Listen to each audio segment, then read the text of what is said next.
कि साधु उसको कहा जाता है कि मेले में अकेला और अकेले में मेला।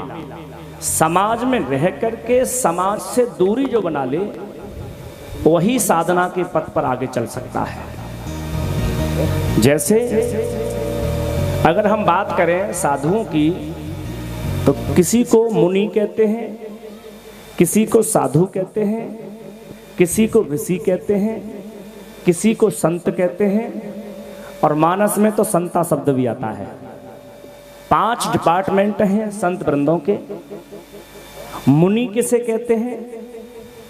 मुनि उसे कहते हैं जो मौन धारण करता है लेकिन समय आने पर उचित शब्दों का इस्तेमाल करके बोलता है। मुनि का मतलब ये नहीं है कि मौन ही रहे, केवल कुछ बोले ही ना। और विद्वान यहां तक कहते हैं कि मौन धारण करने वाला अगर रामचरितमानस की चौपाई गा रहा है या गीता के गा रहा है या भागवत जी के श्लोक गा रहा है तो उसका मौन टूटा हुआ माना नहीं जाएगा, क्योंकि परमात्मा के लिए प्रयोग किए हुए शब्द मौन से भी श्रेष्ठ हो जाते हैं। इसीलिए मौनी मुनि उसे कहते हैं जो मौन धारण करे और उचित समय पर बोले। ऋषि उसे कहते हैं जिसने किसी मंत्र की रिसर्च की हो, यानी खोज करने वाला हो, दृष्टा हो। अगर आध्यात्म जगत में बात करें तो दृष्टा हो। जैसे गायत्री मंत्र के ऋषि कौन है? विश्वामित्र जी महाराज। राम रक्षा स्तोत्र मंत्र को, कवच को लिखने वाले कौन है? बुद्ध कौशिक जी महाराज। तो जिन ऋषियों ने रिसर्च किया, आध्यात्म जगत की किसी मंजिल को पाकर के रिसर्च किया, उनको ऋषि की पदवी प्राप्त हो गई। तो मुनि उसे कहते हैं जो मौन रहे, ऋषि उसे कहते हैं जो रिसर्च करे। और रही बात साधु की, साधु किसे कहते हैं? साधु आध्यात्म जगत की बात करें और मानस का सहारा लेकर के बोले तो साधना के पथ पर जो चल रहा है लेकिन भगवान अभी मिले नहीं है। फिर गौर से सुनिएगा, साधना के पथ पर चल रहा है लेकिन भगवान अभी मिले नहीं है, उसका नाम साधु है।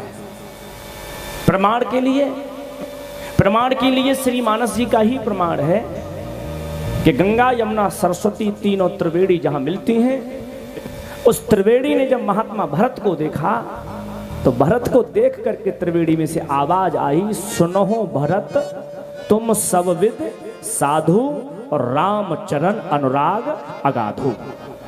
हे भरत तुम सब विद साधु हो, मन से कह रही हो, वचन से कह रही हो और कर्म से कह रही हो। त्रिवेणी इसी का नाम है। और साधु भरत को इसलिए कह दिया गया कि अभी भरत मंजिल की ओर जा रहे हैं, मंजिल अभी थोड़ी दूर है। राम की खोज में निकल पड़े हैं, अभी राम थोड़ी दूर है। इसीलिए साधु उसी का नाम है जो साधना के पथ पर चल ही रहा है, चलता ही रहता है हर समय। मंजिल जब तक न आ जाए तब तक विश्राम न करे, उसका नाम साधु है। अब रही बात संत की, संत किसे कहते हैं? तो हम अपनी सब तरफ से कुछ नहीं बोल रहे, आपको चौपाई याद होगी सबको, लगभग विद्वान लोग बैठे हैं। विभीषण जी को देख करके श्री राम स्वयं कह बैठे हैं, तुम सार के संत प्रिय मोरे और धरे देह जन आने निहोरे। आप इस कथा को गौर से देखेंगे तो विभीषण जी गेरुआ कपड़े पहन के नहीं आए हैं। विभीषण जी सफेद कपड़े भी पहन के नहीं आए सर्वथा। विभीषण जी राशि कपड़े पहन के आए हैं, मुकुट भी लगा हुआ है और 4 मंत्री भी संग लेकर के आए हैं। राशि कपड़े पहने हैं, मंत्री साथ हैं और उसको क्या राम जी कह रहे हैं कि तुम संत हो और तुम्हारे जैसे संतों की वजह से ही मैंने मानव का अवतार लिया है। विप्रधैन सुर संत हित लीन मनुज अवतार। संत कहते हैं जिसने मंजिल को पा लिया है, अर्थात राम जी को पा लिया है जिसने, उसका नाम संत कह दिया गया है। मंजिल मिल गई, समस्या का अंत जो कर दे उसका नाम संत है। जिसके पास कोई समस्या ही नहीं रही है उसका नाम संत है। और संता किसे कहते हैं? संता मानस में आप देखेंगे तो हनुमंत लाल जी को संता कहा गया, नारद जी को संता कहा गया। अब मोई भा भरोस हनुमंता और बिनु हरि कृपा मिले नहीं संता। हनुमंत लाल जी संत नहीं है, संता है। और संता की परिभाषा क्या है?